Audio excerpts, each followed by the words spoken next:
Você já amou tanto alguém a ponto de sentir aquela dor no peito? E falando em amor, já ouviu falar da história de Tristão e Isolda? Você pode até ter respondido que não para as duas perguntas anteriores. Mas saiba que é de Tristão e Isolda a base de grande parte de outras histórias que podem ter te influenciado, como as aventuras de Harry Potter, Romeu e Julieta, as histórias de algumas princesas da Disney como Bela Adormecida e até da série e livros Game of Thrones, com seus dragões e referências da Idade Média.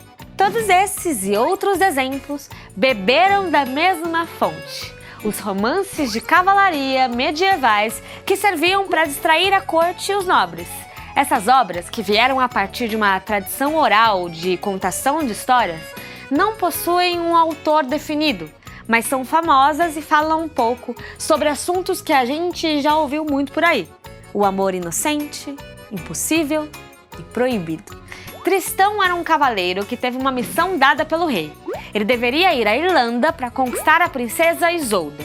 A ideia não era tê-la para si, mas sim, depois de muitas aventuras, incluindo lutas com dragões e pessoas de carne e osso, levar a mulher para se casar com seu tio, que era o rei.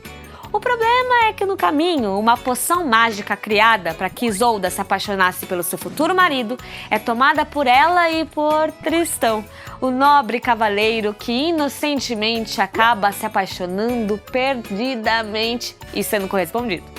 E agora que você já sabe da história da lenda, saiba também que Fernando e Isaura é uma versão brasileira de Tristão e Isolda.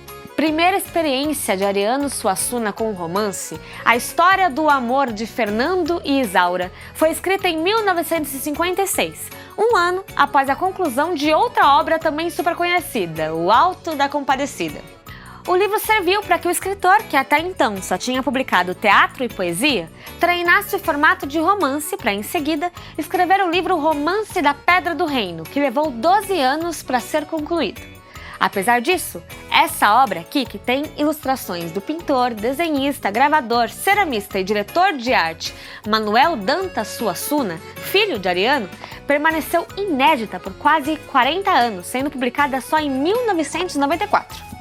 Ariano Suassuna, por sua vez, nasceu na cidade da Paraíba, hoje conhecida como João Pessoa. Foi lá, no sertão nordestino, que o escritor teve contato, ainda na infância, com espetáculos populares, cantoria de viola, mamulengos e literatura de cordel. Em 1942, Ariano e sua família mudaram-se para Recife e foi ali que o escritor começou uma produção literária voltada para a cultura popular brasileira. E é nessa produção que são contadas as mais variadas histórias, inclusive as de amor. Mas, diferente da história em que foi inspirada, em A História do Amor de Fernando e Isaura não temos gigantes e nem dragões, mas sim questões brasileiras bem mais próximas da gente. A fazenda do tio do protagonista entra no lugar do castelo da lenda celta. As grandes barcas usadas por Marcos, esse mesmo tio, correspondem às embarcações nas histórias de Tristão, e no lugar do grande pinheiro, que é refúgio dos amantes, entra um cajueiro, árvore típica do território brasileiro. Além disso, há referências de outras histórias que não são bem conhecidas, como a expulsão de Fernando e Isaura da fazenda São Joaquim, que é uma evidente metáfora da expulsão de Adão e Eva do paraíso. Outra referência bem interessante é que um dos personagens de Ariano Suassuna, o Pedro Diniz Quaderna, a certa altura daquele outro livro, A Pedra do Reino, já cita as versões nordestinas da lenda da Idade Média, trazendo justamente que são as nossas as originais e que as nossas histórias que foram traduzidas a outras línguas pelos intelectuais europeus. Uma grande brincadeira do escritor para mostrar que a cultura brasileira era ainda maior do que as dos gringos por aí e que principalmente a criação literária nada mais é do que uma construção de narrativas que nos dizem respeito. Como eu posso, por exemplo, contar uma história que eu vi acrescentando brasilidades e minhas próprias vivências e isso não ser uma história minha, original e não cópia. O autor brinca, inclusive, com a ideia de uma epopeia. Essas narrativas que contam histórias de heróis. e desorganiza todas as regras que pensamos como verdadeiras no discurso da literatura clássica. Isso justamente pela mistura de assuntos e de se servir de diferentes temas e procedimentos.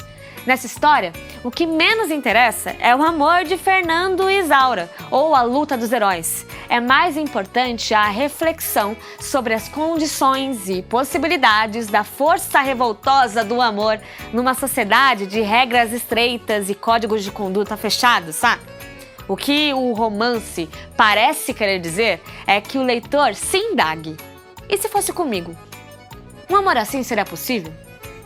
Eu poderia sustentar esse sentimento e manter uma conduta que eu considero correta e honrada? A história do amor de Fernando e Isaura é um romance sobre uma paixão proibida. Um amor tão verdadeiro e intenso que, impedido de ser vivido em toda a sua plenitude, nos convida a pensar. Aliás, esse é o convite deixado pelo autor. Venha conhecer o mundo, que por ser diferente do seu, pode mudar sua vida.